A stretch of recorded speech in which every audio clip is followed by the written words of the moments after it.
Frequent bathroom runs aren't just annoying, they quietly steal your day. Every sip and snack can raise the risk of irritation you don't see coming.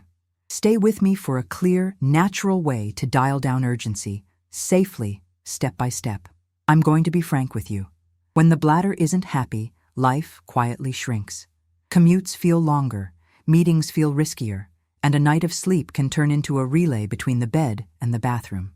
I've been there, trying to sit through a movie while my mind negotiates with my body, or mapping every stop on a highway because a 20-ounce iced coffee at lunch seemed harmless. That's the hidden weight many people carry in silence. Here's the good news. Simple, natural strategies can support calmer, more reliable bladder function. And yes, there's a specific food, common in North American kitchens, that can help. But there's a twist. The benefit depends entirely on the form and the amount you use. Get those wrong, and you may irritate the very tissues you're trying to soothe. That's why I'm asking you to stay with me to the end. I'll share the exact practical way to use it safely, and I'll also give a small bonus, a pantry pairing and a timing trick that can amplify results without turning your day upside down. Let's set the stage first. The bladder is a brilliant reservoir lined by a delicate surface that communicates constantly with the brain. It's sensitive to what passes through it, not just how much. In other words, a huge water bottle isn't the only factor. The mix matters. Acidity, sweetness, stimulants, and even timing. A typical North American day, bottomless office coffee, a diet soda with lunch, a citrusy sports drink after the gym, spicy wings for dinner, creates a steady drip of potential irritants. Not dangerous on their own, but together they can nudge the bladder into sounding the alarm earlier and more often than it needs to. I'm not here to scare you or to claim miracles. This is educational guidance meant to help you make smarter choices. If you ever have severe pain, fever, blood in the urine, or symptoms that don't settle, that's the moment to speak with a qualified professional. What we're doing here is building a calm foundation so your body has fewer reasons to overreact. Let me share a small, practical reset you can start today. First, choose a single caffeinated drink window, perhaps one morning coffee or tea, and hold the line after early afternoon. Caffeine is a stimulant. More isn't necessarily better for focus, and your bladder usually likes a quieter afternoon. Second, trade one sugary or diet soda for plain water or unsweetened seltzer. If bubbles bother you, go still. If you enjoy fizz, pick options without citrus flavors, dyes, or added sweeteners. Third, pace your fluids. Instead of saving up and chugging 30 ounces at night, take steady sips through the day and taper after dinner. There's another piece many people skip. Pay attention to pairings. Acids feel gentler when they arrive with food, not on an empty stomach. If you're going to drink anything tangy, have it alongside a meal with some protein and fiber. Think a turkey sandwich on whole grain bread, a bowl of oatmeal with nuts, or a simple salad with grilled chicken. These everyday North American staples create a buffer that can make sensitive tissues a little less reactive. And yes, I mentioned a natural food that can support healthy bladder function. Here's the progressive reveal, because the details truly matter. The food we're heading toward is native to North America and shows up on a lot of holiday tables. It's not a cure for disease, and it's not a substitute for medical care. But used correctly, it can help the urinary tract environment stay less hospitable to troublemakers and more comfortable for you. Used incorrectly, especially in the popular sweetened cocktail forms, it can do the opposite, leaving you with more urgency and less patience. Why does that happen? Imagine the bladder lining like a polite neighbor. It doesn't mind visitors, but it prefers them to be quiet, brief, and respectful. Highly acidic, very sugary, or heavily caffeinated drinks are like a loud party next door, fine once in a while, but exhausting if it's every day. Many convenience habits stack up. The free office refills, the 44-ounce gas station soda on a long drive, the late-night citrus seltzer because it feels lighter than dessert. None of these are unforgivable choices, and I'm not asking for perfection. I'm asking for awareness. Small swaps compound. Here's a simple, empowering action plan for the next few days. Pick a cup. Decide your exact coffee or tea size and stick to it. No refills after lunch. Swap once. Replace one soda, regular or diet, with water or an unsweetened option you actually like. Cold water with a slice of cucumber is oddly satisfying. Pace your pour. Aim to drink most of your fluids before late afternoon. Your sleep and your bladder will thank you. Note the nudge. Keep a tiny log on your phone. Time of drinks, type, and how often you felt urgency. You're not grading yourself. You're learning your body's language. As you make these changes, something subtle often happens. The bladder stops shouting and starts whispering. You realize that you can sit through your kid's school concert. You can finish the meeting without scanning for exits, and your energy climbs because your sleep isn't interrupted as often. That's not placebo. That's physiology becoming less irritated by the day's inputs. Soon, I'll show you the exact way to use that common North American food so it supports the bladder rather than bothering it. I'll also share the promised bonus, a simple pairing plus a timing tweak that can make a noticeable difference without adding complexity. For now, remember, health changes stick when they're gentle and consistent, not extreme. The next tip is one of the most important, and ignoring it may not only limit your results, but for some people can contribute to serious side effects. I'll explain it clearly and calmly so you can stay safe. If you started pacing your drinks, choosing a single caffeine window, and swapping one soda for plain water, you may already feel small wins. Less urgency during the afternoon, a calmer night, or simply the confidence to take a longer walk without scouting every restroom. Let's connect those early adjustments to the why, because understanding the system is the surest way to use any natural strategy wisely. Think of the bladder as a courteous messenger between your kidneys and your brain. Its inner lining, the urothelium, acts like a selective raincoat. When the mix in your urine is kinder, less harshly acidic, less sugary, less packed with stimulants, the lining tends to stay calmer. When the mix is repeatedly irritating, nerves in the bladder wall start sending signals sooner and stronger. It's not your imagination, it's your nervous system doing its best with the inputs it receives. This is where common North American habits come into play. A morning of bottomless office coffee, chased by a lunchtime diet soda, followed by a post-workout citrus sports drink, and capped with spicy takeout and a sweet dessert. None of this is a moral failing. But stack them in one day and you've created a perfect rehearsal for the bladder to oversignal. Caffeine can increase urgency. Artificial sweeteners may bother some people. Acidity from citrus or certain flavorings can add up. And big sugar hits can change the concentration of your urine in ways your tissues notice. Two concepts help: dose and timing. Dose is the how much, timing is the when. Many people try to fix daytime underdrinking by guzzling water at night. That's hard on sleep and teaches the bladder to have a late evening opinion. A steadier approach, small, regular sips from morning through mid-afternoon, then a gentle taper, does more for comfort than any extreme rule. On dose, your body doesn't need mega-sized anything. A 12-ounce coffee is very different from a 24-ounce one. One diet soda is different from a 32-ounce cup with a refill.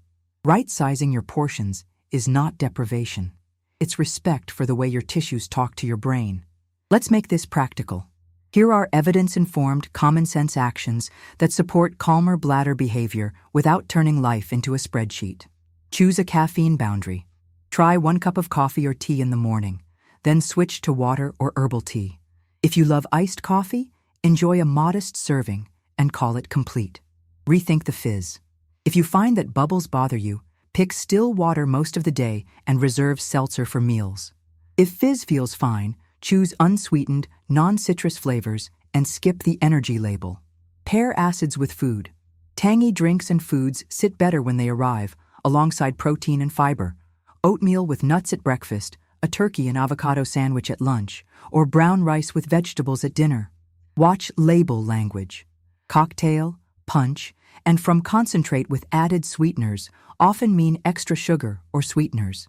100% juice still deserves dilution and small portions, but it's more predictable.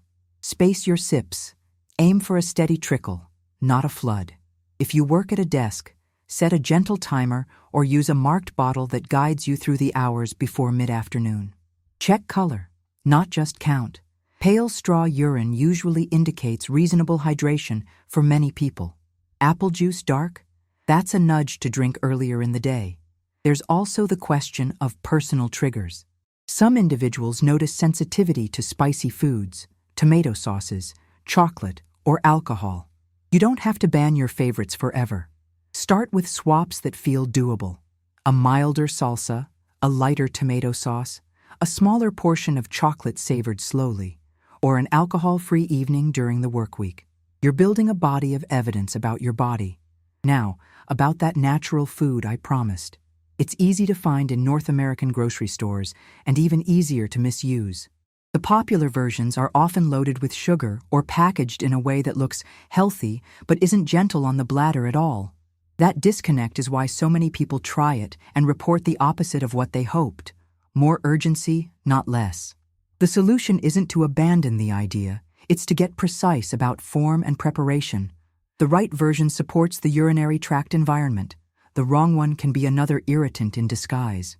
Here's the mindset that keeps you safe and effective. Start small, observe, adjust. If a food or drink promises to help but arrives in a way that's intensely sweet, very acidic, or supersized, that's a clue to step back and choose a simpler form.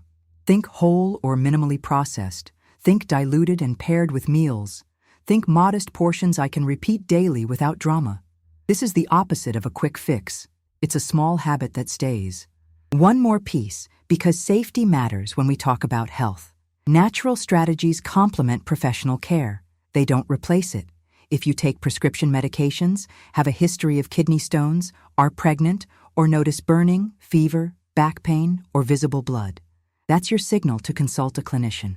Everything we're doing here is about lowering irritation and improving comfort, not diagnosing or treating disease. All of this groundwork leads to a clear, empowering payoff. When you understand why the bladder reacts, you're ready to use a well-chosen, everyday food the right way, so it supports calm rather than fueling the noise. The exact form and preparation are the make or break details. The next tip is one of the most important, and ignoring it may not only limit your results, but for some people, can contribute to serious side effects. I'll explain it clearly and calmly so you can stay safe. You've been refining the simple moves: steady hydration, a saner caffeine window, pairing tangy foods with real meals, and that groundwork matters. Now let's put a clear name to the natural ally I've been hinting at. It's familiar on North American tables, often tucked beside turkey and stuffing, and it's far more interesting than a holiday garnish. I'm talking about cranberries. Not the sugary cocktail, not the dessert bar, but the fruit itself and the forms that respect what makes it helpful. Here's why this matters. Cranberries contain a family of plant compounds known as proanthocyanidins, PACs for short.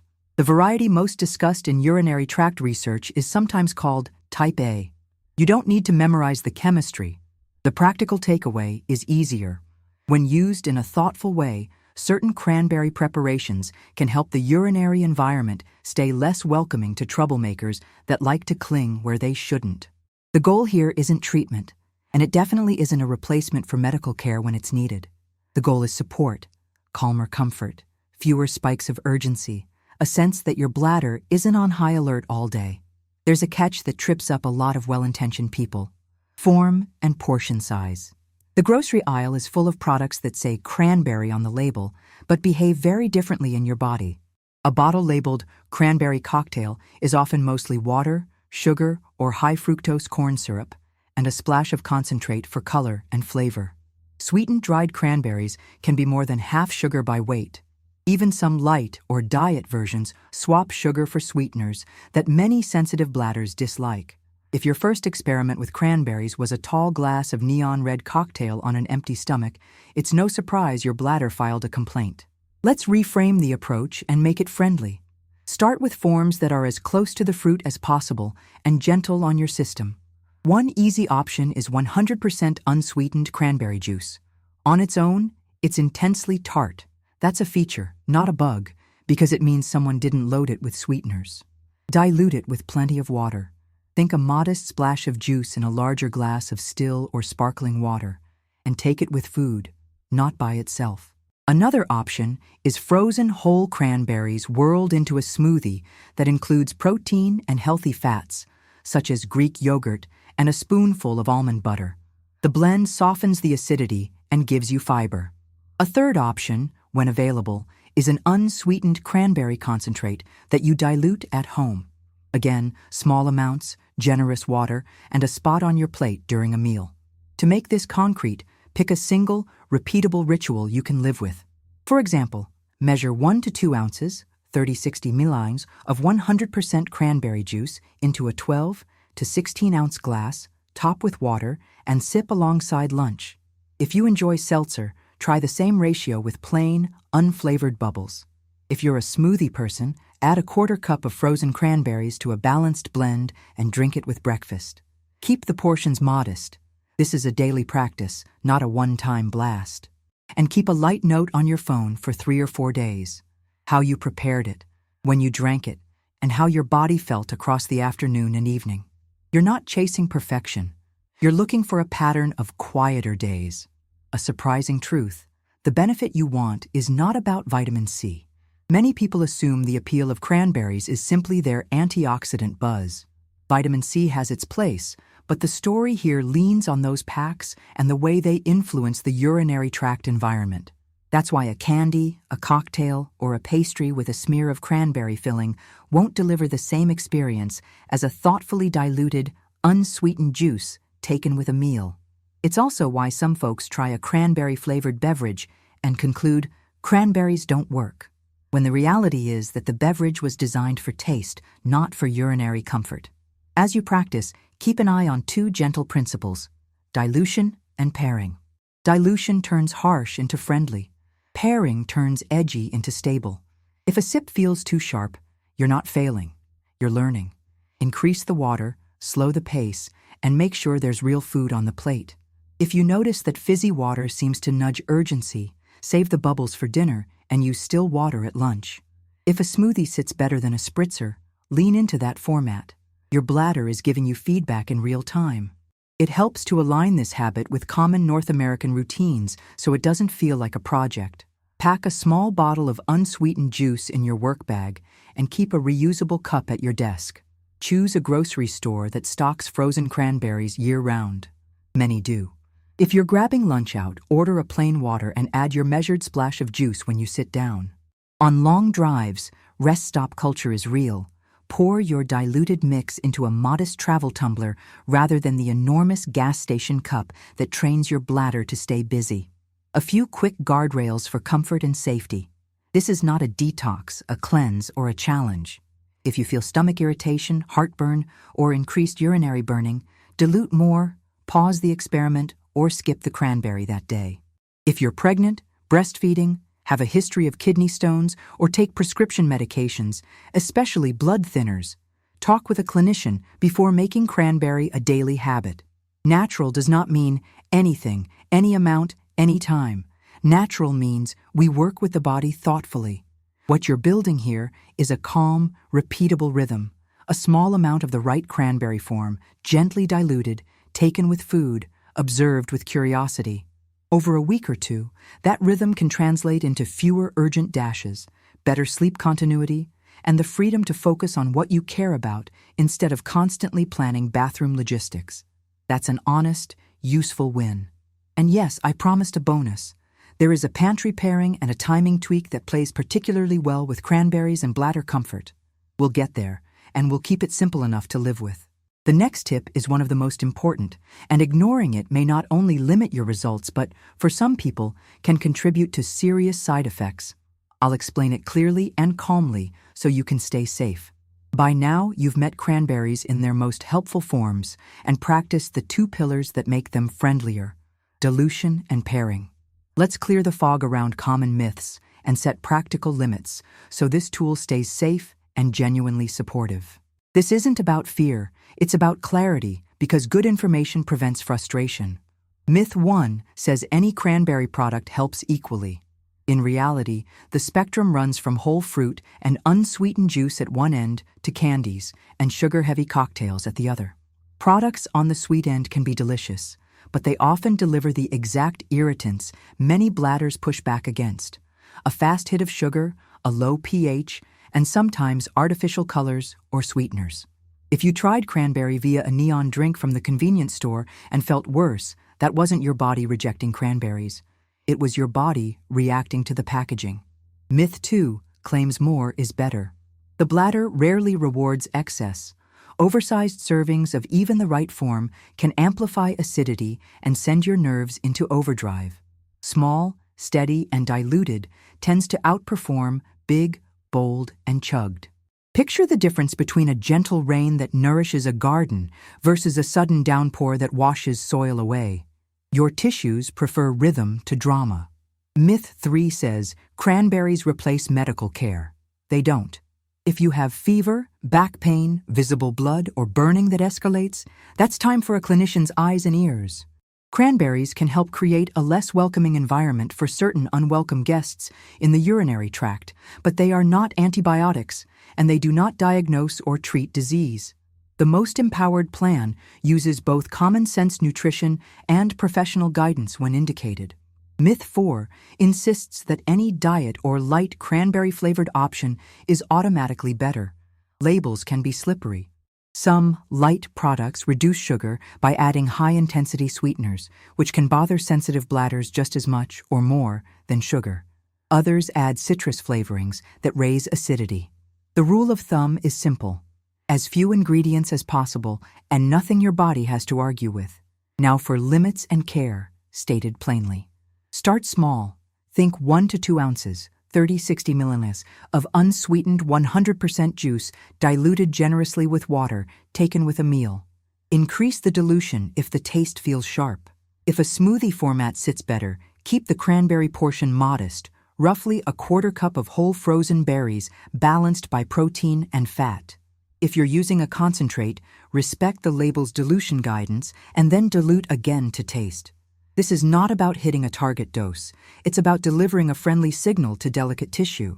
Some people should proceed with extra caution or get personalized advice before making cranberries a daily habit. If you take blood thinners like warfarin, consult a clinician. Cranberry can interact with certain medications in ways that change how they behave. If you have a history of kidney stones, ask about oxalate load and how to keep your overall diet balanced to reduce stone risk. If you live with reflux, you may notice that tart drinks bother your esophagus. Pairing with food and diluting more can help, or you can choose the smoothie route to soften the acidity. If you have a diagnosis such as interstitial cystitis or overactive bladder, precision matters. Tiny, well-diluted portions may be tolerable for some and uncomfortable for others. The wisest move is to test gently, observe carefully, and stop if you feel worse. Watch for the quiet signs that you've crossed your personal line: a new burning sensation, discomfort that lingers after you urinate, or sleep disrupted by more frequent nighttime trips. Those are cues to dilute further, reduce frequency, or take a break. None of this means the idea doesn't work. It means your body is asking for a kinder approach. The winning strategy is less a single perfect recipe and more a feedback loop between your choices and your comfort. A practical tip that often gets overlooked: mind the company cranberries keep. A glass of unsweetened juice diluted in water and enjoyed with a turkey sandwich and greens is a different experience from the same juice taken next to a plate of hot wings, a 20-ounce diet soda, and a late-night brownie. North American eating patterns often cluster irritants, spice, acid, sweeteners, and caffeine in the same meal window. Spread them out, choose milder options, or swap 1 or 2 pieces, and you immediately lower the overall noise your bladder hears. Another overlooked lever is timing.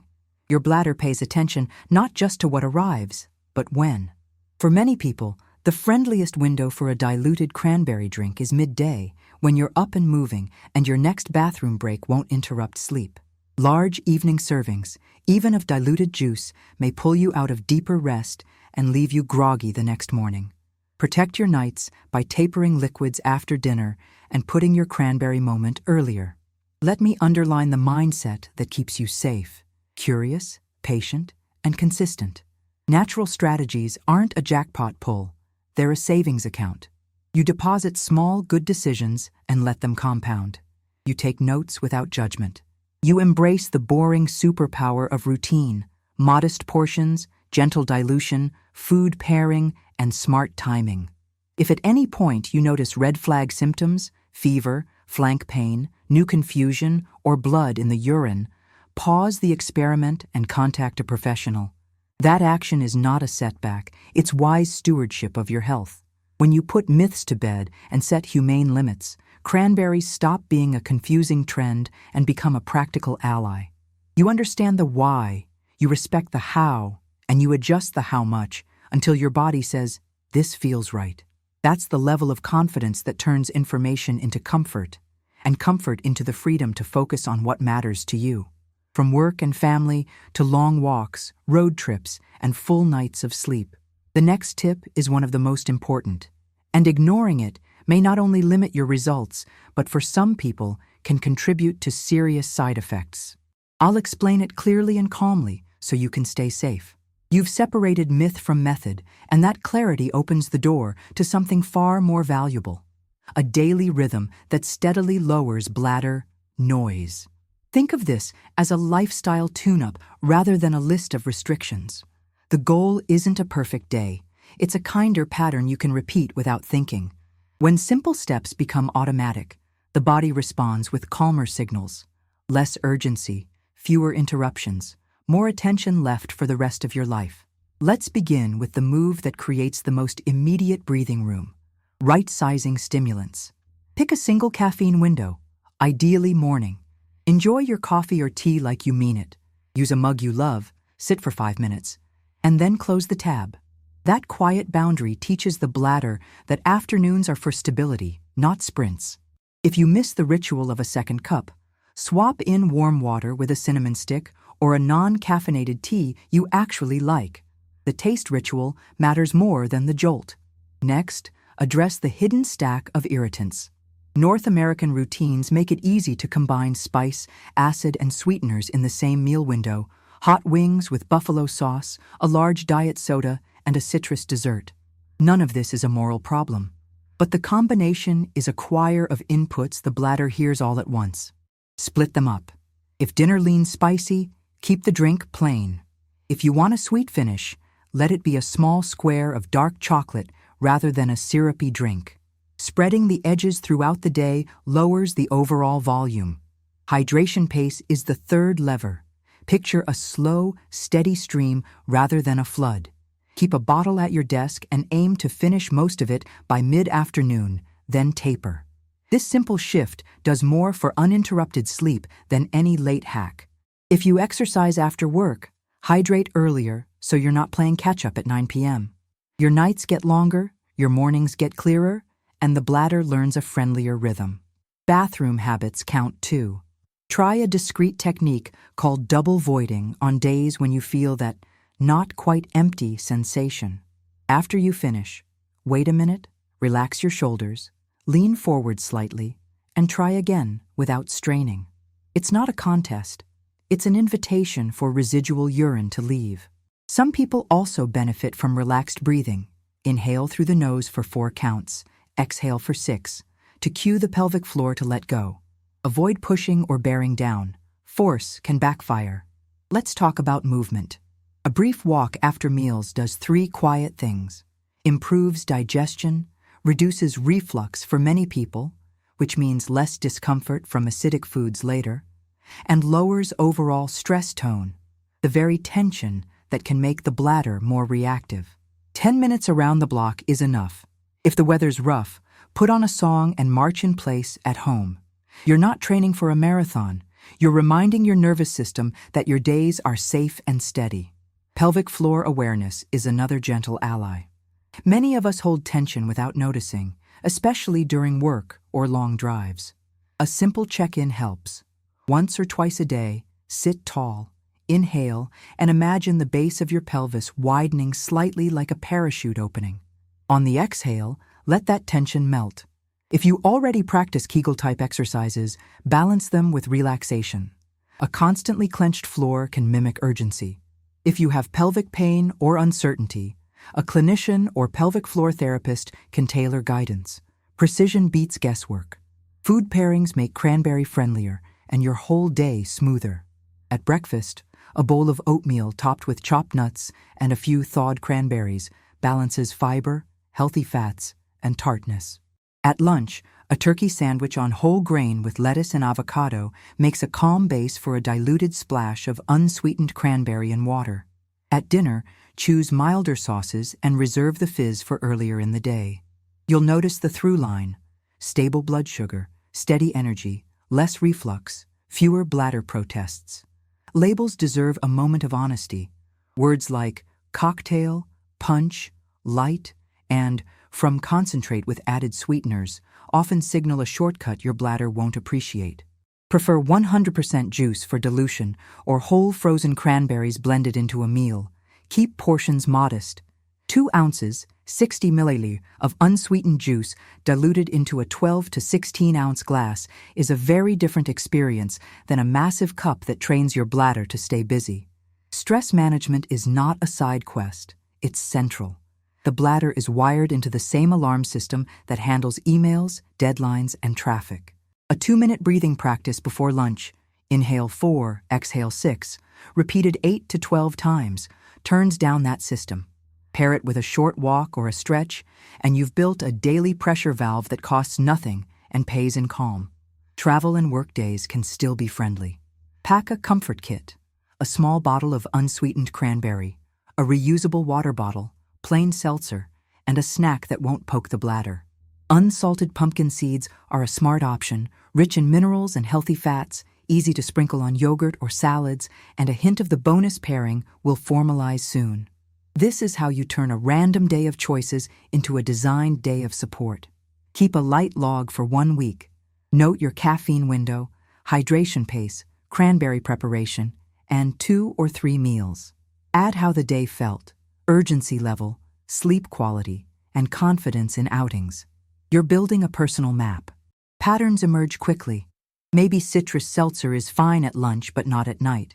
Maybe 1 small coffee is perfect, but 2 tiny espressos are not. Your map will free you from guesswork. Finally, build in compassion. There will be days with hot wings, late meetings, and long drives. Perfection is brittle. Routines survive because they bend. Return to your simple anchors the next morning. 1 caffeine window, steady water before afternoon, a diluted cranberry moment with a meal, a short walk. Wins accumulate in quiet ways. Fewer interruptions, clearer focus, and the surprising luxury of finishing a conversation without scanning for exits. The next tip is one of the most important, and ignoring it may not only limit your results, but, for some people, can contribute to serious side effects. I'll explain it clearly and calmly so you can stay safe. You've built the foundations: gentle hydration, a sane caffeine window, myth-proof cranberry choices, and habits that keep the bladder's alarm system quieter. Now it's time to put the spotlight on precision. The simple preparation that turns cranberries from a confusing trend into a supportive daily tool, and the bonus pairing and timing tweak that help the results land. Think of this as your friendly operating manual: plain steps, clear guardrails, and room to adjust. Start with the core preparation. Choose an unsweetened 100% cranberry juice or a plain cranberry concentrate with no added sugar. Measure 1 to 2 ounces, 30-60 milliliters, into a glass. Then dilute with 4 to 5 parts water, about 8 to 12 ounces, 240-360 milliliters. If you enjoy bubbles and they don't bother you, plain seltzer works too. If fizz nudges urgency for you, stick to still water. Sip this slowly alongside a meal, not on an empty stomach. Midday is a sweet spot for many people. You're awake, moving, and close to a bathroom if you need it, and you won't disrupt sleep. If you keep frozen whole cranberries on hand, try a smoothie alternative that softens the tart edge. Combine a 1/4 cup of frozen cranberries with a small banana or half an apple, a scoop of plain Greek yogurt or a plant-based protein, and water or unsweetened milk of choice. Blend until smooth and enjoy with breakfast. The protein and fat in the yogurt, plus fiber from the fruit, turn a sharp sip into a friendly meal component. Keep portions modest. This is a repeatable ritual, not a once-a-week spectacle. Now the promised bonus, the pairing that quietly amplifies comfort. Unsalted pumpkin seeds. A tablespoon or two, roughly 10-20 grams, added to a snack or meal 3 to 4 times per week, provides a mix of minerals and healthy fats that many people find helpful for overall urinary comfort and satiety. Sprinkle them on oatmeal, yogurt, or a salad. Toss a small handful into a homemade trail mix with plain nuts and a few dried blueberries. 2 notes for care. Choose unsalted or lightly salted varieties to avoid unnecessary sodium. And if you have nut or seed allergies, pick a different crunchy topper, such as toasted oats or roasted chickpeas. The second part of the bonus is a timing tweak that protects your nights. A fluid taper. Front-load most of your liquids before mid-afternoon, then ease off in the evening. If you enjoy a diluted cranberry spritzer, make it a lunch companion rather than a bedtime beverage. Pair this with a calm pre-sleep routine. Dim lights, short stretch, a few rounds of 4 in, 6 out breathing, and you help both your nervous system and your bladder agree that the night is for rest. On days when you felt a bit more urgency, add the double voiding technique before bed. Urinate, relax a minute, try again without straining. Small, repeatable, humane. Let's clean up the most common mistakes so your effort pays off. Avoid cranberry cocktail, which is usually sugar plus a whisper of concentrate. It tastes nostalgic but sends mixed signals to sensitive tissues. Skip mega-sized servings of even the right juice. More is not better here. Don't stack irritants beside your cranberry moment. If lunch leans spicy, keep the drink plain and save the cranberry for a milder meal. If you notice heartburn, increase dilution, pair with more food, or choose the smoothie format. And if you're taking medications like warfarin, are pregnant, have a history of kidney stones, or develop symptoms like fever, back pain, or visible blood in the urine, hit pause and check in with a clinician. Natural strategies complement care. They don't replace it. To make this stick, design a week that you can picture in your real life. Here's a gentle template you can edit. Breakfast, oats with yogurt and berries. Add a sprinkle of unsalted pumpkin seeds for crunch. Short walk afterward. Midday, diluted cranberry. 1 to 2 ounces of unsweetened juice topped with water. Sipped with a turkey or hummus sandwich and greens. Afternoon, plain water as your default. If you want fizz, choose unflavored seltzer and pair it with a snack. Evening, milder sauces, steady portions, and a fluid taper 2 to 3 hours before bed. If you exercised late, rehydrate earlier the next day. Anchor habits. 1 caffeine window in the morning. A 10-minute walk after meals when you can. A 2-minute breath reset around lunch. Progress likes being noticed. Keep a simple note on your phone for a week. Time of your cranberry moment, the form you used, and 3 signals: urgency, sleep, confidence in outings, rated from 1 to 5. This is not about scoring yourself. It's about seeing the quiet gains. Maybe you realize you stopped checking for exits at restaurants. Maybe you sleep through the night twice in a row for the first time in months. Those are wins that compound. And a word on mindset, because it's the invisible ingredient. Kindness to your body is not a luxury. It's a strategy. When your approach is humane, modest portions, gentle dilution, honest labels, friendly pairings, your bladder gets fewer reasons to protest. You convert knowledge into comfort and comfort into freedom. Walking the dog a little farther, saying yes to a movie with friends, taking the scenic route on a road trip without planning every stop.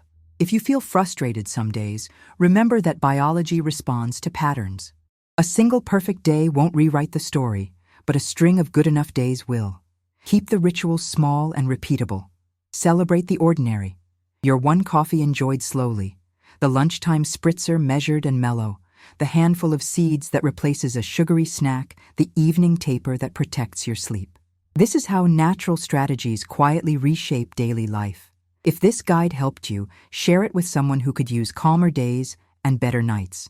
Leave a like so the platform shows this information to more people, and subscribe for practical health education that respects your time and your body. Your attention is valuable, and so is your comfort. Thank you for investing in both. The next tip is one of the most important, and ignoring it may not only limit your results, but for some people can contribute to serious side effects. I'll explain it clearly and calmly so you can stay safe.